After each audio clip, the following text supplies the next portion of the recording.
இப்போ எல்லாத்துக்கும் தேவையான 3 திருக்குறள் அர்த்தத்தோடு சொல்லப்படும். முதல் திருக்குறள், இன்னா செய்தாரை ஒருத்தல் அவர் நாணன் நன்னயம் செய்யுங்கள். அப்படின்னா நம்மளுக்கு யாராவது கெட்டதே பண்ணாலும் நம்ம அவங்க வெட்கப்படுற அளவுக்கு ஒரு நல்லது பண்ணணும். ரெண்டாவது திருக்குறள்,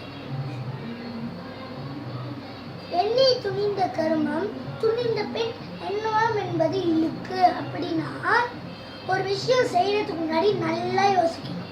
அதை செஞ்சு முடிச்சுட்டு ஏண்டாப்பா இப்படி பண்ணோன்னு கவலைப்படாம. மூணாவது திருக்குறள், இனியது உருவாக இன்னாது குரல் கனியிருக்கு காய்கவர் தற்று. அப்படின்னா நிறைய நல்ல விஷயத்தை வச்சிருப்போம், ஆனால் அதை பற்றி பேசவே மாட்டோம், கெட்டதை மட்டும்தான் பேசுவோம். அது எப்படி இருக்கும்னா நல்ல பழத்தை கையில் வச்சுக்கிட்டு காயை சாப்பிட்ற மாதிரி இருக்கும். தேங்க்யூ. அவ்வளோதான். தேங்க்யூ.